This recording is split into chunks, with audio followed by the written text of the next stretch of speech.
Welcome to Acton Line, a product of the Acton Institute promoting a free and virtuous society. I'm Mark Townsend, producer.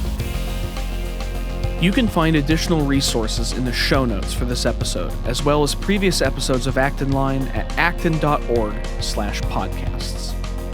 If you have a comment or an idea for a future episode, you can email us at podcast@acton.org. Acton Line is available to stream on Apple Podcasts, Spotify, YouTube, and acton.org. Welcome. My name is Dan Huger, librarian and research associate at the Acton Institute, and today I'm joined by Kris Mauren, co-founder and president of the Acton Institute. We're here to talk about sort of all things Acton Institute. Acton Line is, of course, the Acton Institute's podcast, but rarely do we do an overall view of the Acton Institute from the top. We did something like this last year, but we've got video this year, so this is going to be the first time that we'll be coming at you in 3D, all of us, and not just audio. And Kris, welcome to Acton Line, and thank you for being with us. Yeah, thanks, Dan, and Happy New Year's to everyone listening to this today. Yeah. It will be, hopefully, you'll have gotten to this before midnight. This is coming out on New Year's Eve. And we're kind of like looking back at the year of what Acton's done, what we're planning to do. And I guess, well, let's go back all the way to the very, very beginning, because all of these institutions have seeds and ideas. And this is one of the things that we're big on at Acton, that Sure. Ideas are sort of motive forces in history. This is something that Lord Acton very much believed. What was that core sort of idea that the Acton Institute grew out of? Well, the core idea was connecting reality, who we are as persons, and we can frame that theologically, if you care to, as in the Imago Dei, and many of us are Christians here at Acton. That's a core fundamental idea. But connecting reality, who we are as persons, with a just, prosperous social order, which is one predicated on freedom. So from the beginning, it was how do we make a moral argument in defense of freedom? Not because it works, of course it does, right? We're free market advocates and we understand that limited government and free enterprise brings about prosperity. That's important, but that's not the real reason why we need to be defending free arrangements in society. It's because it's who we are. It's in accord with who we are and how we're made. Yeah. So Acton came to the fore bringing this sort of powerful reality, an argument based in who the human person is, not just in our utility. Yeah. So it's a natural law argument. Yes. That then brings sort of which the Christian tradition. Which can be more deeply framed theologically, and not just the Christian tradition, but certainly more deeply than a natural law case. No, and this is something that's rooted in Christianity. Lord Acton wrote about this very famously, and he has a pair of lectures: History of Freedom and Antiquity, History of Freedom and Christianity. And in fact, both of those lectures, even the Antiquity lecture ends with Christianity's import to this, but it also talks about the importance of the Jewish tradition, about the importance of the classical tradition in Greece and Rome, and bringing these ideas to the articulation which develops in its fullness in Jesus Christ in Lord Acton's account. Now, there's this other tradition, this tradition of economics that oftentimes people root in Adam Smith and forward, and some of that tradition is based in the human character. Smith himself makes these arguments in the Theory of Moral Sentiments, but a lot of times, particularly later, it's tied to more utilitarian arguments, and it loses sight of the human person at the center. How does Acton seek to bring those folks together? We realize that they're better together, but it's often they live in different social worlds, they live in different professional worlds, and they encounter each other infrequently. And how has Acton always sought to be the convener of those folks and bringing them together in those ideas and dialogue with each other? Yeah, no, great question, Dan. There's been, since Adam Smith, a deep development of a professional class of economists and thinkers, right? Schools of thought related to free enterprise, limited government economics. Again, that's a truth. But it's not the deepest way of expressing that truth. And Father Sirico, our co-founder, has often use the opportunity of talking with economists who give short shrift to the development through Christianity, literally, of some of these ideas. He's taken some pleasure in reminding economists that they are actually taking part in a deeper, more historic tradition than economics, but moral reflection. So, we can look back prior to Adam Smith, of course, the School of Salamanca, which were churchmen. Yeah. They were bishops in the Catholic tradition. Non-Catholics were also involved in this discussion, but there was a whole range of deep reflection among Catholic leaders, bishops, often some cardinals, who were asking questions about justice. And today we would describe some of those issues that they were thinking deeply about as economics, because they were talking about inflation or devaluing the currency, for example. Wanda Marianas has a wonderful essay on money that we publish, which is this theological and sort of philosophical reflection on justice. But it's a purely economic reality as well, right? But the deeper way of expressing it is through social justice. So, part of what Acton has done, as you well know, Dan, as part of this in the research department, for much of the last 20 plus years, we've been retrieving some of these papers and articles and books written by some of these church thinkers well before formal economics. And we've been translating for the first time in accessible English, first time ever in English, I should say. Many of these were written in Old Latin or Old Spanish, inaccessible to most modern readers. We brought them into English for the first time and published them. So a whole range of books, I think well over a dozen that we've done over the last 20 plus years of retrieving intellectual scholarship from prior to Adam Smith and demonstrating, in fact, why modern economics really finds its root in moral reflection. So this is a great point, because one of the big things we do is the Sources in Early Modern Ethics, Economics, and Law series. We did a first series and a second series. The first series sort of excerpts from some of these. The second series, complete works. We also did a lot in our Journal of Markets and Morality, translating similar sort of scholars. Even outside, a lot of stuff in that early modern period, a lot of that prehistory of economics. But then some interesting things like Sergei Bulgakov, who's a very influential theologian in the Eastern Orthodox Church, was an economist, academic economist, before he entered the priesthood. And so we translated like an early essay of his as part of this. And so a lot of this retrieval is going on, but Acton Institute does more than that. It's not just a publishing house. It's not a seminary. It takes a very interesting concrete form in this think tank, which is always fun to explain to people at parties when you tell them that this is what you do, and then they what is that? So I guess what is that, and why is that the form that Acton has taken to address these very important questions? Sure. Well, I guess what you're getting at, Dan, is we are way more than scholarship. But scholarship is our starting point. It's the foundation. In other words, getting the ideas right is hugely important. And that's why we root it in the deepest thinking that we can bring to bear on it. That's why we have a team full of scholars, who could be teaching at many of the best universities around the world, but choose to give their gifts and talents to Acton and sort of exploring at the deepest, most foundational level the ideas of the human person, how they relate to freedom. So Acton's kind of broad theory of change, which this vehicle called a think tank seemed to be a natural way to do it, begins with the right ideas. So with research and scholarship, and as you know, we do this retrieval, we do original scholarship as well, and we publish a number of books on an annual basis. In fact, we've published over 175 books in our 35-year history. That's pretty remarkable, actually, if you think about it.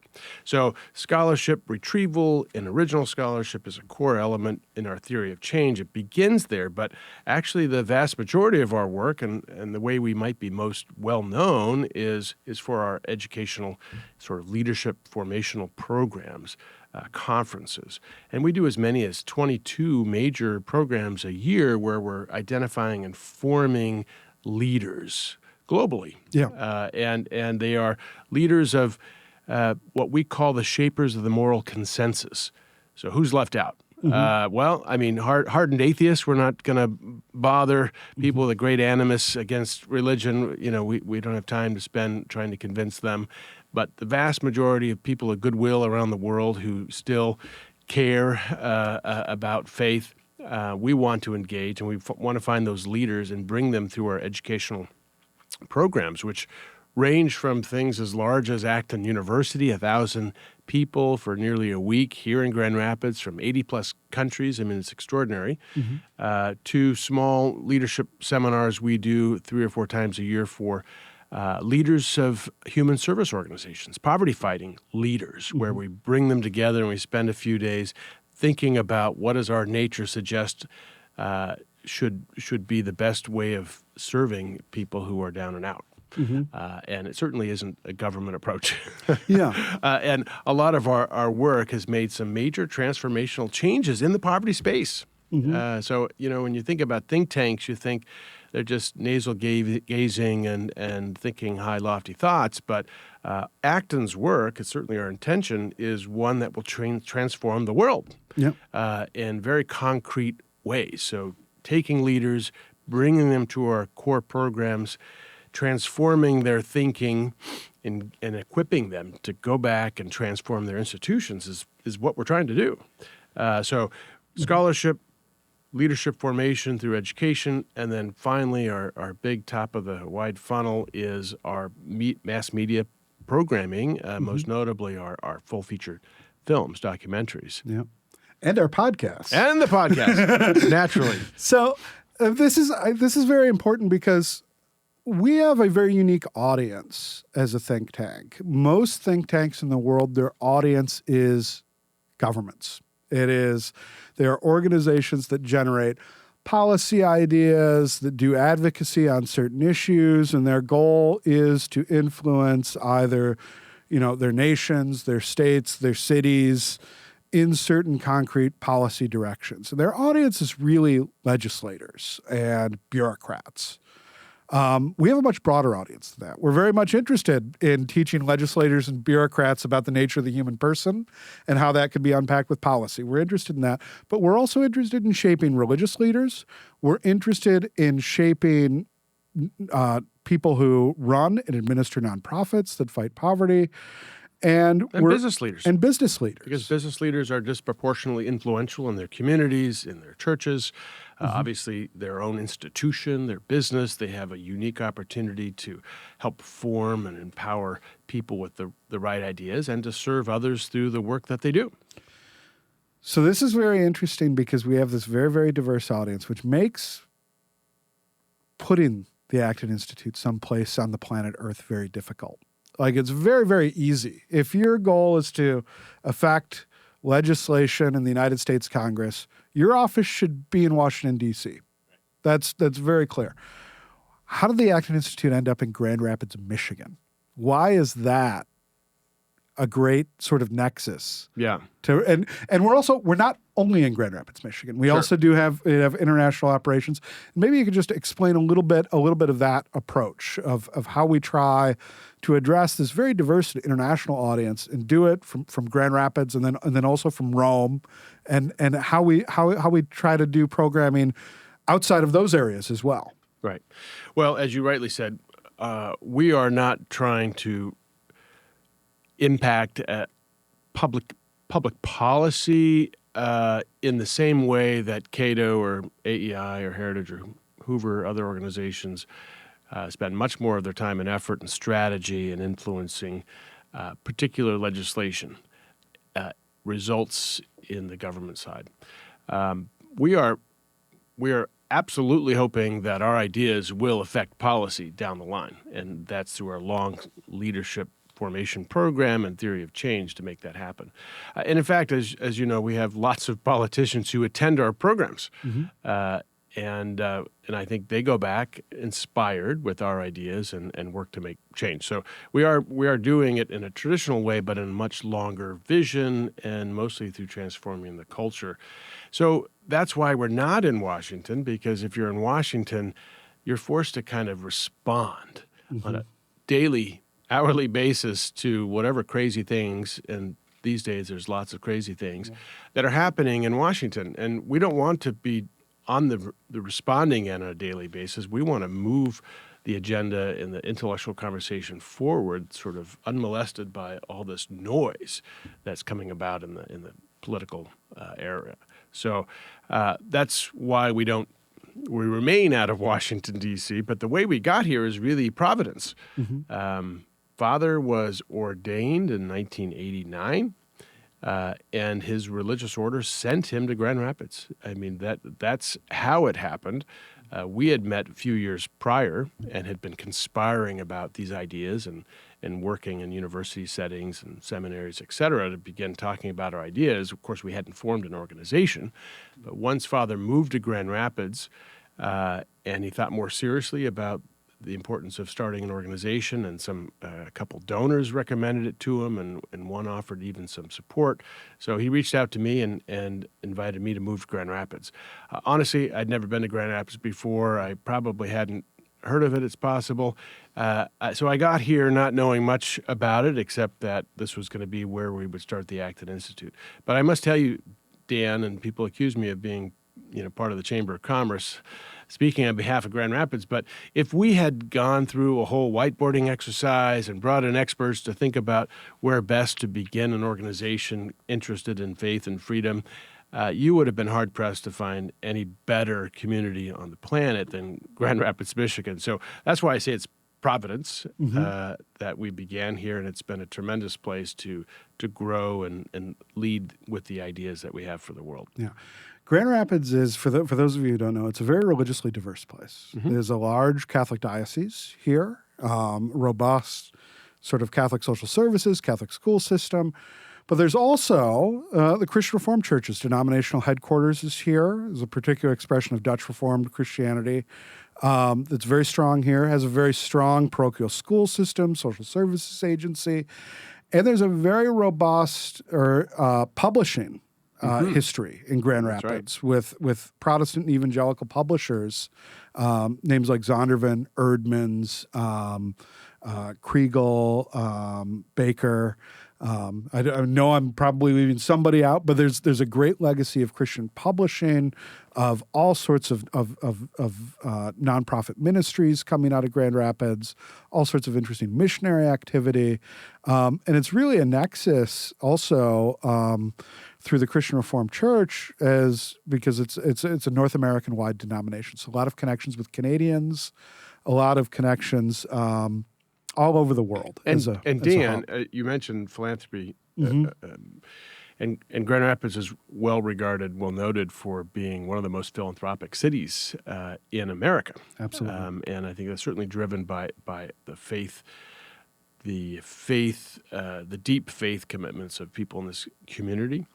It's also a very entrepreneurial place. And when I first moved here, I remember people describing Grand Rapids had, by some measure, the largest number of privately held firms in the country. Yes. And that is certainly evident. We don't have lots of big brand name public companies trading. We have some, certainly, trading on Wall Street, but we have a lot of formidable, huge privately held companies where the families live here. Yep. And they are part of the community, and they're very philanthropic and want this place to punch above its weight. So that's a lot of infomercial for Grand Rapids. But you asked why here. Yeah. Why here is Providence, and why we stay is because we don't have to respond to the nonsense coming out of the political capitals of the world. We can just proceed with projecting our vision for the world. Yeah. It is a wonderful place. I was born and raised here, so I have a sort of vested interest in the community, and it's really a fascinating place. And when I hear from people all over the world when they come here, is they're always very impressed with the city, and they think it's just a clean, wonderful scale, great community with great people. They enjoy the hospitality of our events, but they enjoy the hospitality of the city as a whole. Right. And I think it's really a great place to reach out to the world from, and to invite the world to. Right. Now, going out, we talked a lot about Grand Rapids, but we also have a Rome office, and there's a bit of a history there too. As long as I've been at Acton, we have had a Rome office. What is what is the work of the Rome office, and why is Acton so dedicated to having a sort of presence in Rome? Sure.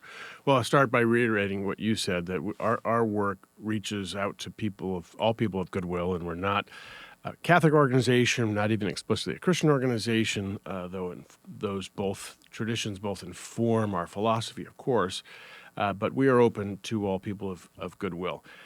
But we are interested in changing the moral culture in which our lives are embedded to one that's favorable toward freedom. Again, not just for its utility, but primarily for the nature, the human nature, and what's good for the human person. So we're keenly interested in in making sure religious leadership, pastors, bishops, presidents of Christian colleges, on and on, popes. Yeah. We're very keen to make sure that religious leaders understand the normative good of free enterprise and the context in which makes that work. Mm-hmm. Right.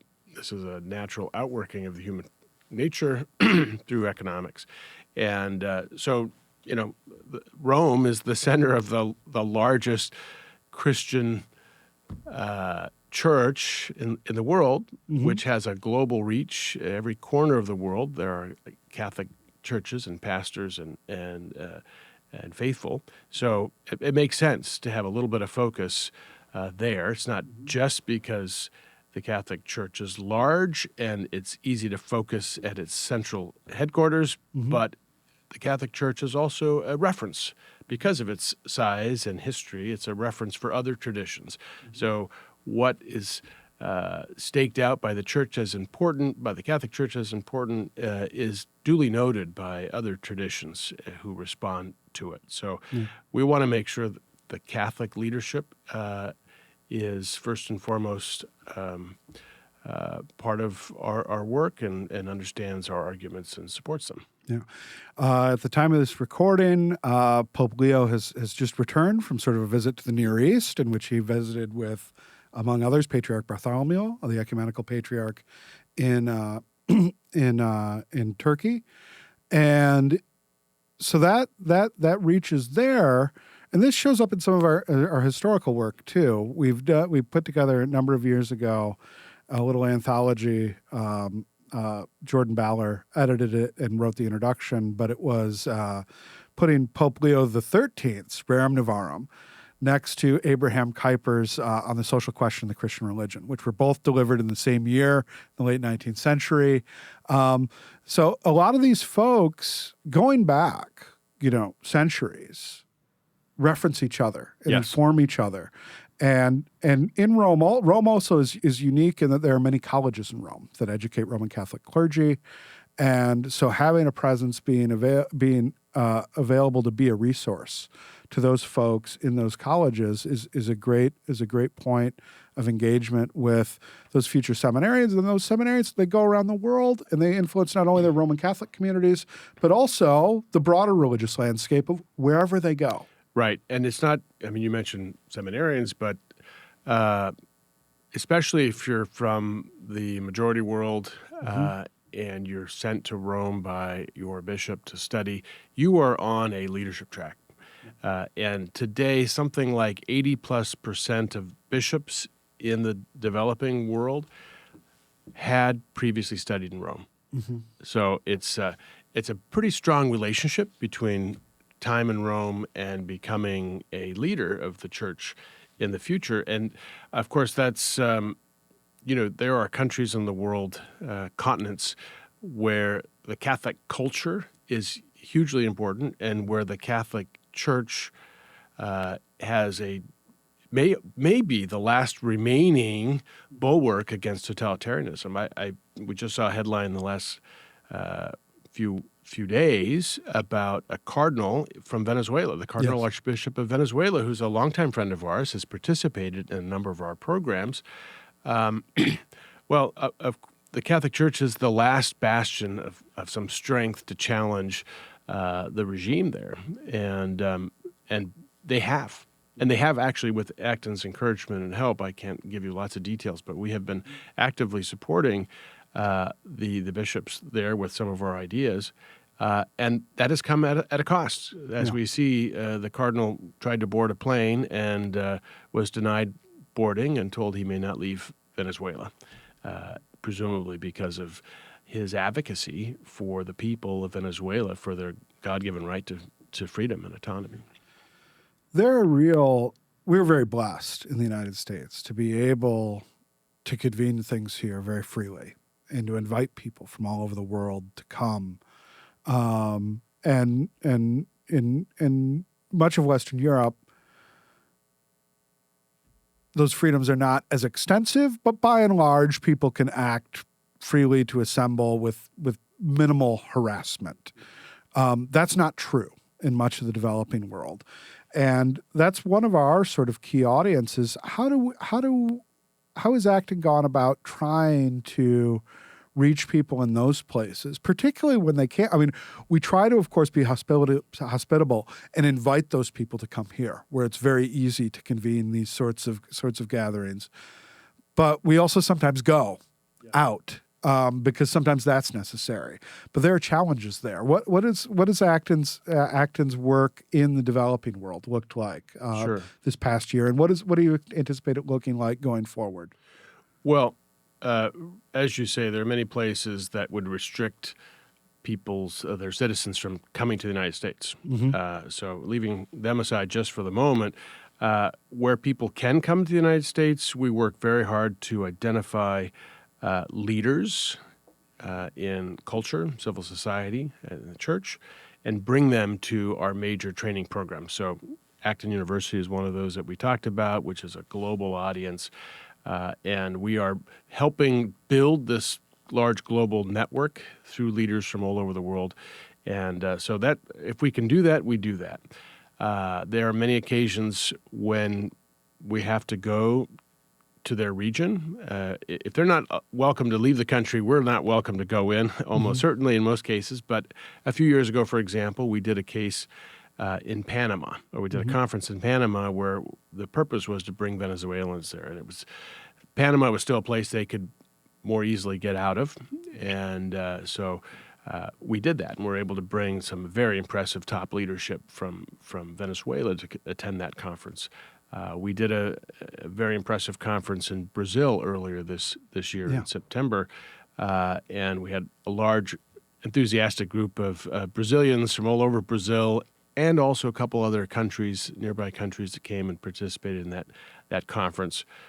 So we do go out where necessary. We did a very impressive 2 conferences last week in Rome on artificial intelligence, human dignity, and freedom.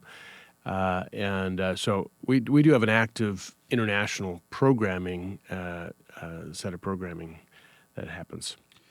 So what are some of the other, we talked about, there are these challenges of just dealing with regimes that are hostile to freedom, that are reluctant to let people go abroad to engage in the free exchange of ideas. They're very reluctant, perhaps even more reluctant to have such a forum on their own soil. That's a challenge that we have faced basically since the beginning of the Institute. And I think you're going to talk about religious liberty issues, freedom of speech issues, which are rampant around the world. Religion's restricted in places like Venezuela because they know they speak on behalf of the culture in that country, and they know that those are powerful voices.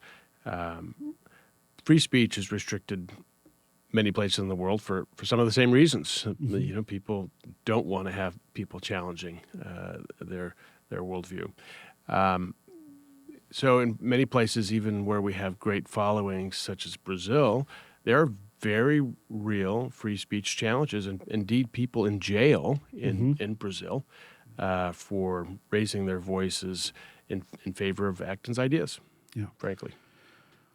Those are the very sort of grave challenges, and those are very serious, and we shouldn't forget those. But there are sort of other challenges, and one of those challenges we've alluded to is even in places where you don't have those challenges to religious freedom, those challenges to freedom of speech, you often have polarization, and you have a very destructive sort of forms of dialogue and engagement that aren't really dialogue and engagement, but is mostly a bunch of people shouting at each other, being rude. One of the things we try to cultivate at Acton here is we talk about a sense of tone and timing that's very important. And I think that's something that's gotten even more important over the last decade with the rise of sort of populism on both the left and the right. How do you negotiate those sort of challenges in an extremely in countries where where we are free to have a robust, healthy exchange of ideas, and yet often we shoot ourselves in the foot and prevent ourselves from having those sort of discussions? I think here at Acton, we practice great hospitality, and I think that's evident in anyone who comes to our conferences, that we're welcoming to people, and it's not just, we're welcoming diversity, genuine diversity, not politicized diversity. We want an exchange of ideas, and the root of that is that we want to win people to our worldview. Yeah. So I think of it maybe like someone you love, a cousin you love deeply, who's got some very serious erroneous ideas. What would you do to help them change their views? Would you belittle them, make fun of them, sort of shame them? Is that going to be an effective way to changing their minds? I doubt it. So I think Acton's approach is we're trying to win people. So you start with a respect for them, a love for them, and then you start to try to win them through reasonable arguments. And I think you see that in the way we execute our programs. So we hope not to be part of the rancor to contribute to that, but to go beneath that and try to win people to our worldview. Yep.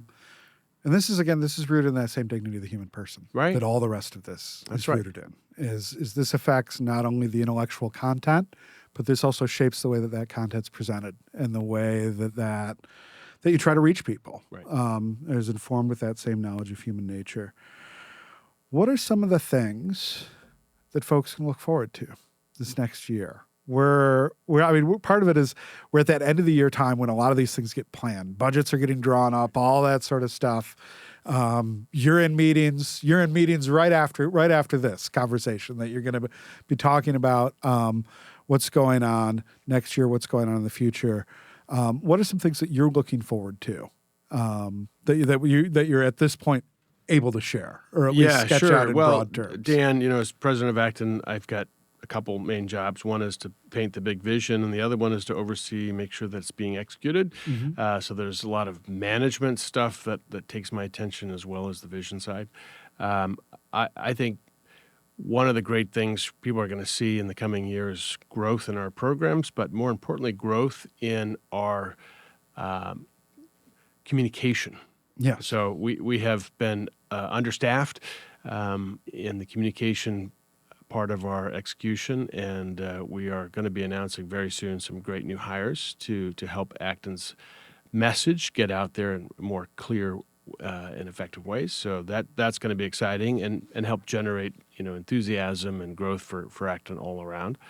We're continuing to grow internationally, and we're going to be announcing some extraordinary growth in our programs and our facility, even here in Grand Rapids. I can't say much more of the details, but we will be beginning a major fundraising campaign in the coming year to substantially ramp up our activities. So it's a very exciting time of growth and opportunity for Acton. When we have more details about that we're able to share, we would love to have you back on Acton Line to talk about them. I know a little bit about these, being on the inside, but seeing as how my boss is here, I will maintain the decorum and the appropriate tone and timing to roll that out in an orderly fashion. Great. Kris, thank you so much for all your great work of leadership at Acton and for giving our listeners here sort of like an inside glimpse at some of the thinking that animates that and some of the great activities we're involved in. Thanks, Dan. I can't resist hearkening back to a reference earlier to Lord Acton's 2 essays. Yes. Which we want to make available to people, and anyone who's listening to this who has not read them, we'll send you a copy for free. It's a little book called The History of Freedom. It has an excellent introduction by our good friend, advisory board member Jim Holland, and then Lord Acton's 2 principal essays, History of Freedom and Antiquity, which you referenced, and History of Freedom and Christianity.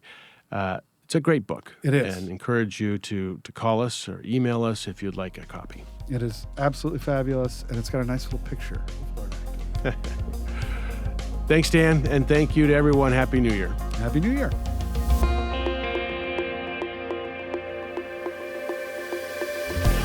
Thank you for listening. If you'd like to learn more about Acton or hear more of this podcast, please visit acton.org/podcasts. Otherwise, we'll see you next week.